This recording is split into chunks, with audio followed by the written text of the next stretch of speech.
moment, j'aimerais commencer par une citation de Nikola Tesla. Cette citation dit la chose suivante. Si vous voulez trouver les secrets de l'univers, alors vous devez penser en termes de vibration, de fréquence, d'énergie et d'information. Et c'est ce que nous allons faire maintenant. Première chose, la matière n'existe pas. Je vous demande de regarder simplement votre main comme ça et de vous demander ce que vous voyez à l'intérieur de votre main.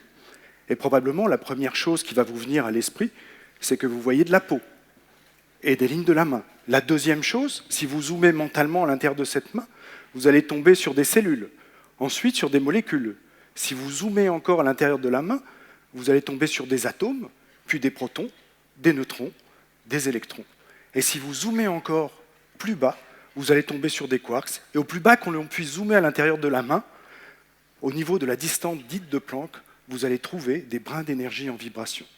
Moi, vous, nous sommes des brins d'énergie en vibration. La matière ne fait que se condenser à notre niveau de conscience. En dessous, elle n'existe pas. Au-dessus, c'est autre chose. Mais nous sommes brins d'énergie en vibration. Première chose. Deuxième chose, le vide n'est pas vide.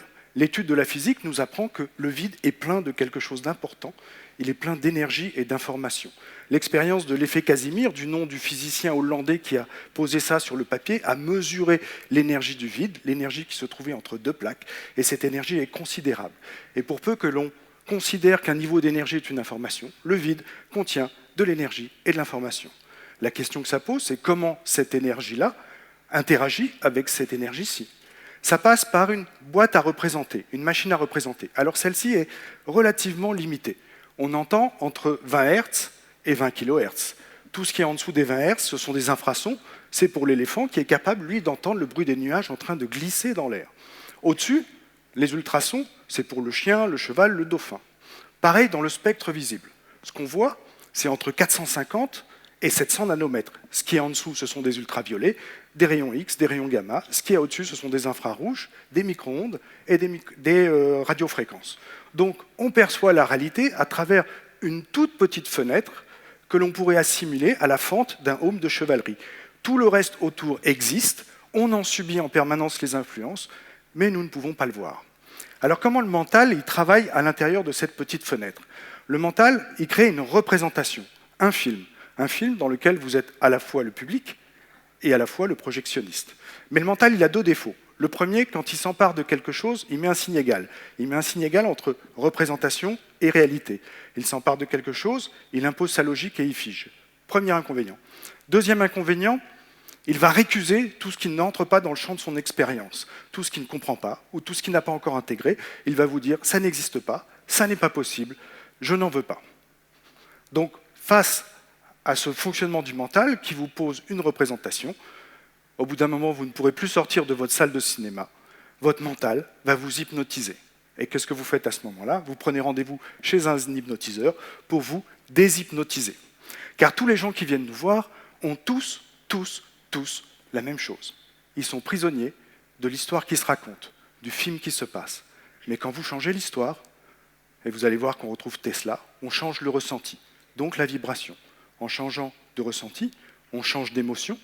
Qu'est-ce qu'une émotion? C'est emotion, c'est ce qui nous met en mouvement. En changeant d'émotion, on change d'énergie. Quand vous changez d'énergie, vous changez de possibilité. Vous changez de possibilité, vous changez d'histoire.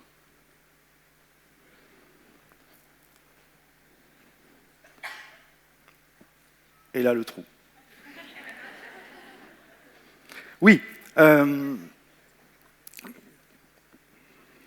Changer d'émotion, changer d'histoire.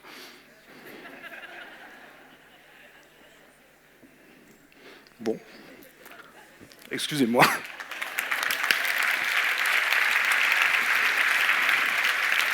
Voilà. Alors comment ça se passe tout ça? Où est-ce que ça se trouve? Nous ne sommes pas une possibilité, nous ne sommes pas une réalité, nous sommes une possibilité. Ce qui nous empêche de changer d'histoire, c'est notre système de croyance. Notre système de croyance, il est logé dans notre système informatique personnel. Au premier niveau, on a la conscience. C'est très difficile de la définir, la conscience, mais on peut en donner une métaphore. C'est a friendly user interface, une interface utilisateur conviviale. D'accord? C'est quand vous ouvrez votre ordinateur, c'est ce que vous voyez sur le bureau, ce qui vous permet de travailler, d'échanger, et de créer. Mais vous avez bien conscience qu'en dessous, il se passe des choses très importantes. Il y a des lignes de code, il y a du processus, il y a des boucles, il y a des routines, et tout ça influe sur ce que vous voyez. Ça, c'est notre inconscient. Notre inconscient, c'est l'ensemble des comportements qui nous échappent parce qu'ils ont été automatisés. Par exemple, regardez le tableau qui est derrière moi, essayez de ne pas lire, c'est très difficile. Pourtant, il y a eu un moment de votre vie où vous ne saviez pas lire. Donc, tous nos apprentissages ont vocation à devenir des automatismes inconscients. Et le système de croyance, à l'intérieur, ce sont toutes les vérités qu'on a déposées et qu'on n'a jamais re-questionnées. Ça agit un petit peu comme un système de signalisation routière invisible, mais qui commande la manière dont on s'arrête, dont on accélère, dont on tourne, dont on ralentit. Alors qu'est-ce qui se passe quand ce système de croyance, ce conscient et cet inconscient sont projetés dans le monde digital, où l'information et l'énergie fluctuent à des niveaux jamais atteints? Ça nous propulse dans 3 bascules importantes et imbriquées. La première, c'est qu'on passe de l'information locale, du système de la rareté, à l'information omniprésente. Aujourd'hui, si vous voulez apprendre une langue, une matière, l'auto-hypnose, la méditation, vous avez juste à cliquer, l'information est dans l'air, et vous pouvez vous mettre dès à présent à apprendre quelque chose. Donc pour notre cerveau, gérer la rareté ou gérer l'abondance, ce n'est pas du tout la même chose. On sait que la méditation transforme les structures du cerveau. De gérer la rareté ou de gérer l'abondance va le transformer en profondeur. La deuxième bascule, c'est qu'on passe du paradigme de la preuve officielle, de l'argument d'autorité, à l'expérience personnelle. Il n'y a plus besoin de valider quelque chose pour en faire, nous, l'expérience tout de suite. Il suffit qu'une autre personne nous ait montré. Et ça veut dire, en termes de permission, d'autorisation et d'autonomie, quelque chose de fondamental. Et la troisième bascule, c'est qu'on a été pendant longtemps des chasseurs et des gibiers. Le regard était absolument tourné vers l'extérieur, c'était une question de survie. Et là, pour le moment, puisque nous sommes dans le monde de l'abondance, le regard peut enfin se tourner vers l'intérieur et vers nos fonctionnements les plus profonds. C'était écrit depuis 2500 ans à l'entrée du temple de Delphes, « Connais-toi toi-même et tu connaîtras l'univers et les dieux ». Et c'est ce qui est présentement en train de se passer. Nous sommes en train de vivre une transformation à la fois mentale, jusque dans notre matière, vers quelque chose que nous ne connaissons pas encore. Alors, la femme digitale, est-ce que c'est un but ou est-ce que c'est une étape vers quelque chose de plus important? Philippe Cadic, quand il a écrit Minority Report, a créé des mutants qui, dans un état de conscience particulier, avaient la capacité d'entrouvrir le futur. Il les a appelés des précogs, des précognitifs. Allons-nous devenir des précognitifs? J'ai le sentiment qu'on va aller beaucoup plus loin que ça. Robert Monroe, qui est l'ingénieur à l'origine de l'Institut Monroe, où on apprend les sorties hors du corps. Alors, je cite ici un domaine qui est encore un peu touchy, mais qui est tellement documenté que d'ici 4 ou 5 ans, il sera complètement mainstream, raconte que dans ses périples, il fait la rencontre d'êtres d'un niveau d'évolution sans commune mesure avec ce qu'on connaît. Et comme il n'y avait pas de mots humains pour les décrire, il a appelé ça des InSpec. InSpec pour Intelligent Species, espèce intelligente. Alors, homme, femme, digital, oui, ce sont des buts à valider, mais pour répondre à notre plus grand défi, se mettre en cohérence avec ce monde et avancer vers cette destination ultime qui est l'état d'InSpec. Merci beaucoup. Et j'aimerais maintenant vous proposer de faire un petit exercice très simple, vous apprendre à entrer dans cet état d'hypnose pour faire le premier pas pour se reconnecter à l'intérieur à quelque chose de très simple. Je vais vous demander simplement de prendre une position très confortable à l'intérieur de votre fauteuil. Et ça, c'est déjà un premier lien avec votre inconscient. Quand vous faites ça, c'est votre tête qui demande et c'est votre corps qui fait. Vous n'avez pas besoin de faire. La deuxième chose que vous allez faire, c'est un apprentissage. Vous allez mettre vos mains comme si vous teniez un ballon de football. Et puis, vous allez simplement fermer les yeux. Et dans un premier temps, on va commencer à jouer avec vos représentations. Vous allez imaginer que dans chacune de vos cellules, il y a une intelligence. Il y a la même intelligence que dans votre cerveau. Et que chacune de ces cellules détient l'information que votre cerveau détient. Vous allez simplement imaginer que maintenant, vous allez reconnecter à toutes ces cellules, à cette intelligence, et vous allez envoyer un grand merci à l'intérieur, pour que ces intelligences-là soient reconnues et comprises. Ce n'est pas un exercice intellectuel, c'est un exercice de ressenti, de vibration. Vous allez simplement envoyer un grand merci à l'intérieur.